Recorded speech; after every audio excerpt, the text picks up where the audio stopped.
All right, so I want to thank everybody for coming this morning. It is still morning. It's only 11:15. My name is Chad Hodges, and I'm with Enterprise Networking Solutions. We're an integrator here in town. Been around for about 17 years now, and today we're going to talk a little bit about managing with the military mind. And the premise is really coming from a standpoint of we have a lot of folks coming back into California, a lot of veterans that are coming out of service, whether they were in Afghanistan or Iraq or just serving in the military. We have a large amount of our workforce in California that is coming back that are veterans. So by show of hands, do I have any veterans in the room? Anybody? I'm the only one? All right, well.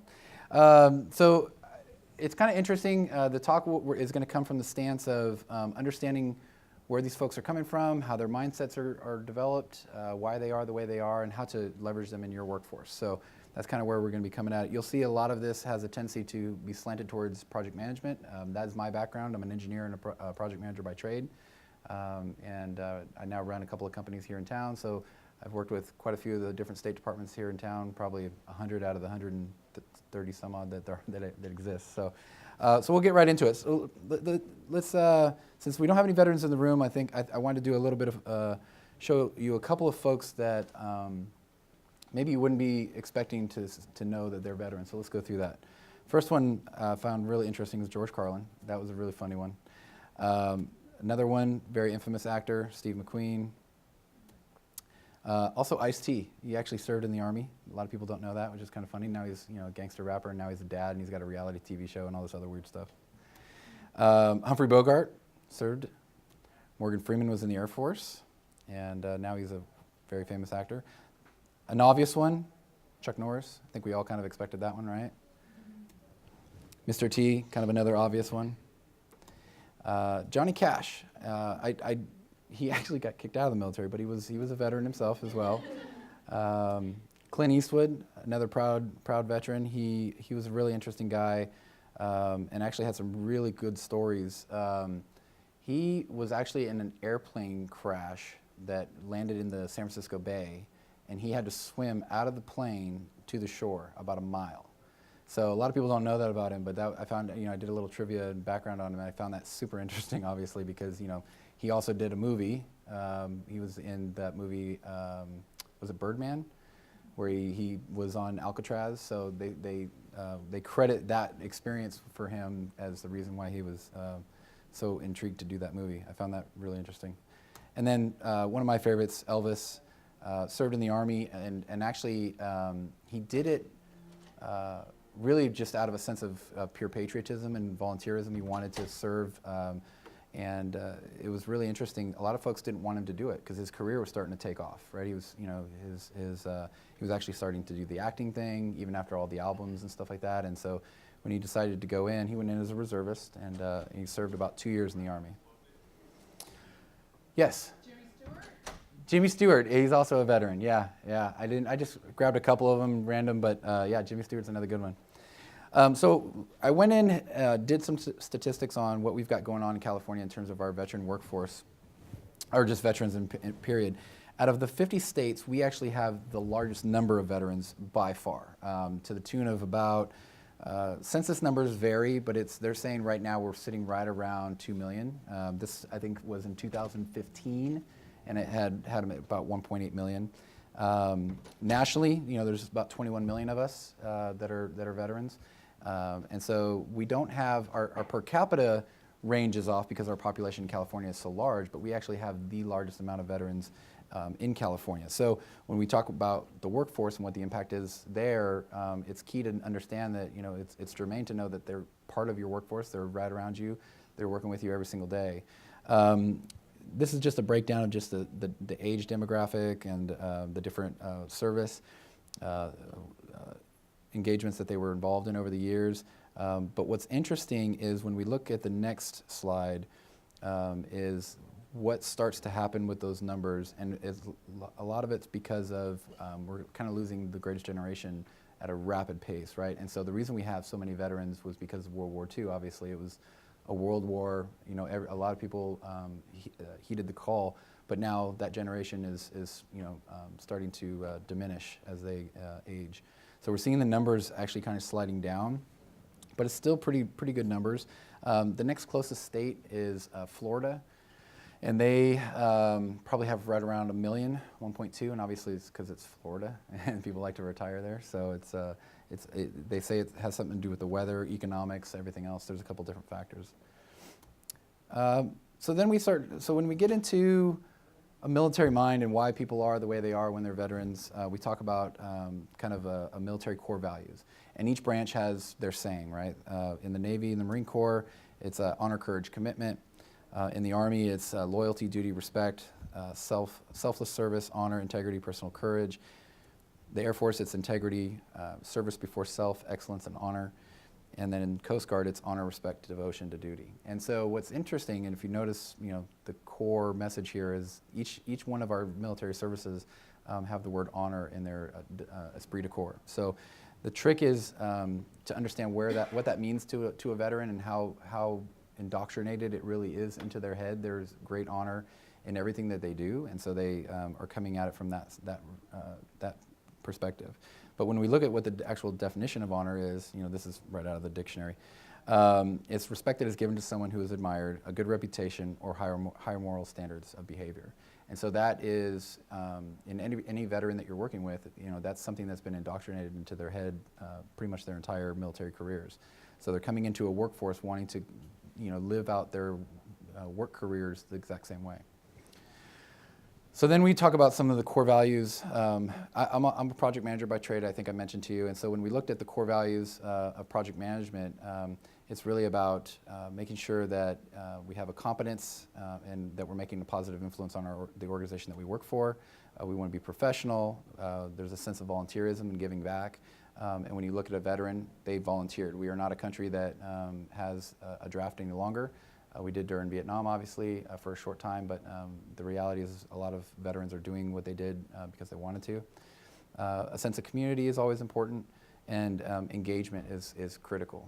Being able to really engage with your peers, being able to engage with your constituents or your customers or whoever you're working with. So it's germane to the core values of the folks that are coming into our workforce, and so I wanted to kind of share that as well. So my story, a little bit of background. I'm a United States Marine. I think I shared that a little earlier. I did 8 years in the Marine Corps. First half of my career was Special Forces, so I was traveling all over the world, dropping into countries, doing all kinds of different missions. Most of my missions were evacuating non-combatants, so civilians, going into, I would go into different hot zones, whether it was an American embassy or just an area where there might be a lot of civilians, and it was my unit's job to get them out of harm's way. I'm also a father of 3. Actually, I have one of my kids in the audience. She works for me now as well. I'm an engineer by trade, but also a project manager before I knew it. And that was kind of funny because my story into project management was not really one that I expected. It kind of caught me off guard. When I got out of the Marine Corps, my first job, I went right into corporate America working for MCI WorldCom, and was an engineer there because the second half of my military career, I got into IT. I worked for a general when I came back to the United States from living in Japan for 3 years, and he sat me down, and I still remember it was a Monday. I checked in, and he was a 3-star general, and he sat me down, and he said, well, what do you want to do with your life? And I said, well, hell if I know, sir, whatever you tell me to do. I'm a Lance Corporal, right? You're a general. And what was interesting was he said, well, you're going to go to college, and I'm going to pay for it, and we're going to get you on a path. And we talk about turning points, and we talk about taking an opportunity or being given an opportunity. That was mine. It really was, because I didn't really know quite, even halfway through my military career, what I wanted to do as a trade. So he sent me on that path. But when I came into MCI WorldCom, I was working on a lot of projects nationally for all kinds of different state entities throughout the United States. And what I was noticing was kind of this disorganization that could exist within a project and the life cycle of the project. And so I wanted to know more about how I could make that better, how it could be cleaner, how it could be more efficient. And one of my mentors, one of the best project managers I ever met, he kind of took me under his wing and said, I'm going to turn you into a project manager. And I said, well, I don't want to be a project manager, because at that time, I had a particular opinion of project managers as an engineer. I felt kind of like crap rolled downhill, and I was usually the one that was kind of getting that. So from my perspective, I wanted to make sure that if I was going to go into that trade, I wanted to make sure that I could do the best that I could and really add value to it. I'm also a business owner. I think I mentioned that to you as well. And then some of my hobbies, I love climbing mountains. I'm a fitness enthusiast. I have an MMA gym. I practice Muay Thai. I climb all the big mountains in California, and looking to do Kilimanjaro next year, so that'll be fun. So a lot of people think that veterans are wired a certain way, and I'm here to tell you that we are, and that is a fact. We have a kind of a different way of thinking, and it's not because you know, we're special or anything like that. It's just because I think I mentioned earlier, there's the indoctrination that occurs at boot camp, right? So understanding how we are built, and yes, in fact, that we are built. I can give my own story. The Marine Corps is 13 weeks of intensive training before you go out into the Fleet Marine Corps and serve your country. And the first month is really just a teardown period, right? It's to basically get rid of any of the biases that you might have, get rid of any of the, you know, opinions you might have, and really try to build you back up in the second month and the third month into exactly what they're looking for, which in the Marine Corps is a fighting machine. So basic training transforms that civilian mind. You're no longer going to be a lazy teenager. You know, all that's going to get pretty much wiped out of your head. It's intense, it's prolonged, it's very severe conditioning, and it's all the way down to your core values. It really does kind of rewrite your DNA of who you are. A lot of ritual aspects. Everything is about repetition and trying to, you know, be the best, literally, at what you're doing, whether that's running, whether that's shooting, whether it's, you know, whatever job you might take on. A lot of group bonding. So, you know, most veterans are very, very good team co-workers. They like the concept of working with the team because there's the old saying, "No man is left behind," really means something to a veteran. So it's about building the team up and working together. Task and social cohesion is a main aspect of that, and we want to also emphasize a positive moral code. You'll find that most veterans are not, you know, historically getting in trouble. They're not, you know, breaking a lot of laws. They're not, you know, they're high ethics and standards because of that honor and integrity and the obedience to authority, and of course courage. That's, you know, one of the things that kind of comes along with it. So. But it's also very thorough. The training that we do is not just repetition for the sake of repetition. There's always a means to an end, and that's, you know, how we have to prove that the training's actually working. And I joke that in the military, the proof that the training works is we all survive and we come home, and that's really how you prove that out. But it's the same thing in real life. Because, you know, in military service, failure has a life or death consequences, quite literally. One of my missions, the first time I was ever shot at is an interesting story. I was landing on the roof of an American embassy, and we were in a country that we were not supposed to engage because it wasn't our conflict. It was just that country was in the middle of a civil war, and we needed to get our people out of harm's way. So we went into an American embassy where we had both American civilians and Australian civilians, and I had never been shot at yet. I was only 19 years old, and it was very, very scary. And so we land on the roof, and they start taking pop shots at us from the streets around the embassy. And it wasn't so they weren't trying to engage us. You know, again, it wasn't our conflict. They weren't, you know, we weren't at war or anything like that. But I remember the intense feeling of fear, but then the training kind of kicked in. It was almost just wired, and it worked. Immediately, you know, you take cover and you start getting into the mission of what you need to do and getting people out of harm's way. So, you know, when we start talking about whether or not training works in our civilian lives, it's about making sure that the mission is accomplished, making sure that the follow-through is there, and that we're not giving up on whatever we're tasked to do. So that's where veterans are usually, that's where they're coming from. The other thing is that training, or I'm sorry, failure also is not just about the individual, it's also about the team. So I talked earlier about veterans are very much team-oriented and actually thrive in team environments where they're allowed to work with others. They don't do well usually in isolation.